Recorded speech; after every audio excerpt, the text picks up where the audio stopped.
भारत का किसान, खेत में पसीना बहाता वो चेहरा जिसे कोई नहीं देखता। गांव में रहता है किसान, लेकिन ये सिर्फ एक नाम नहीं बल्कि भारत के उन करोड़ों किसानों का चेहरा है जो खेत में खून पसीना एक करता है, फिर भी बदले में सिर्फ तकलीफ पाता है।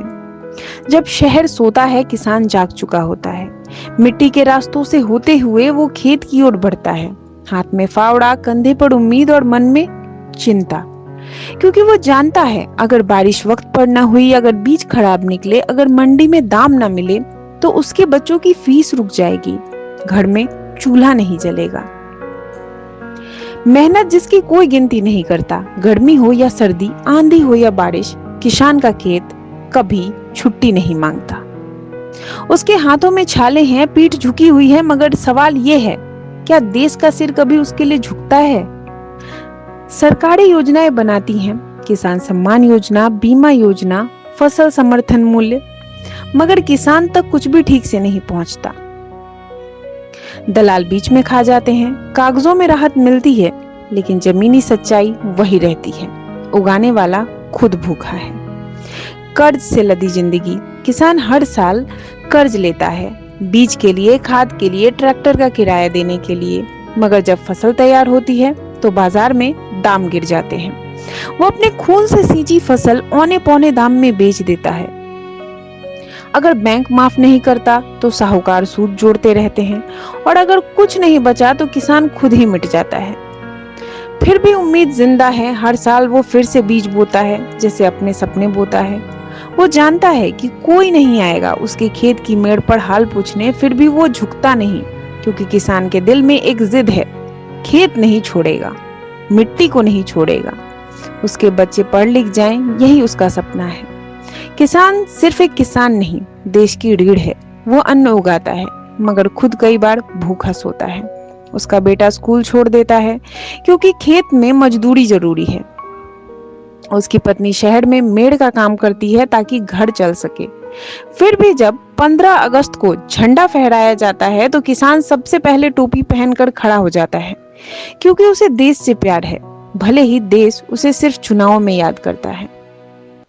आज अगर आप खाना खा रहे हैं तो शुक्रिया कहिए भारत के किसान को, जो मिट्टी से जीवन निकालता है और बदले में सिर्फ संघर्ष पाता है।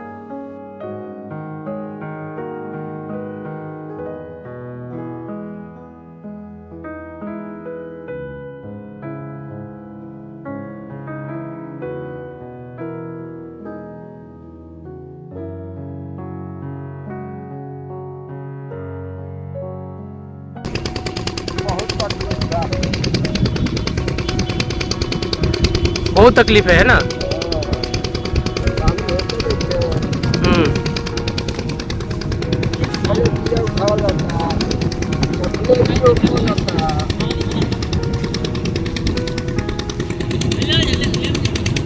फसल उगाने में बहुत सारा तकलीफ है, ठीक है। और ये सुबह जग कर खेतों में आना, पशु से देखना, बारिश नहीं हो रहा है, मशीन लाओ, पानी पटाओ, फिर जाना लाओ, ट्रैक्टर लाओ। अब इस समय में नहर भी है तो नहर भी पानी नहीं दे रहा है, तो अब बारिश हो ही नहीं रहा है। देख रहे हैं कितनी गर्मी हो रही है, आदमी को लगता है जैसे जेठ वैसाख की तरह इतना धूप हो रहा है, इतना गर्मी हो रहा है कि आदमी से बर्दाश्त नहीं होता। लेकिन फिर भी क्या करें, हम लोग किसान हैं, पेट के लिए करना पड़ता है। इसलिए हम लोग पंपी सेट वगैरह ये पानी चलाकर उसी से खेती करते हैं। कि तो 5 बजे 4 बजे सुबह से लगते हैं, इधर शाम को जब तक दिखाई देता है तब तक हम लोग खेतों में रहते हैं। सबसे पहले तो कठिनाई है, जो नहर है उसका पानी सही समय पर नहीं आता है, और आता भी है तो उसका सही मतलब कहते हैं कि ज़्यादा देर तक नहीं आता है, जिससे कि आप सब देख पाएंगे कि जितना भी खेत है अभी भी पानी इसमें है नहीं, और बारिश का पानी इस साल हुआ नहीं है तो थोड़ा सा प्रॉब्लम हो गया किसानों के लिए। और पिछले साल मैंने देखा था कि सप्ताह में 3 दिन तक आता था, कुछ खेतों में आता था, कुछ खेतों में नहीं आता था, इसलिए किसानों को बहुत ज़्यादा परेशानियाँ होती थी। यहाँ तक लगता है कि किसानों को सारी चीज़ें पता नहीं हो पाता कि कब क्या मिल रहा है, और किसान उतना सक्षम नहीं है और कोई बताने वाला भी नहीं है यहाँ पे। जैसे कि आप देख पाएंगे कि अपने खुद के मशीन से या भाड़े के 200 रुपये घंटे के हिसाब से पानी चला कर सभी किसानों ने बहुत मेहनत के साथ बोया है। कार में नहीं मिलती है। जो प्राइवेट जो व्यापारी होते हैं वो उतनी कीमत नहीं देते हैं और किसानों को परेशानियाँ ये होती है कि रखने का व्यवस्था नहीं होता है। उस धान को काटने के बाद सुखाना पड़ता है, अगर नहीं सुखा पाएंगे तो ख़राब हो जाता है। इसलिए चाहते हैं कि जल्दी से बिक जाए और फिर जो रबी का जो फसल है उसको बीज लाना पड़ता है, उसके लिए पैसे की भी थोड़ी सी महामारी होती है, इसलिए लोग जल्दी से जल्दी इसको बेचते हैं तो सही दाम नहीं मिल पाता है जितना मतलब उसका वो है लागत है। और बच्चों जो देखा जाता है कि छोटे छोटे बच्चे भी खेत में काम कर रहे हैं, ऐसा क्यों हो रहा है? उसका कारण है कि घर परिवार मिलकर के सब अगर काम नहीं करेंगे तो पैसा ज़्यादा लगता है, इसलिए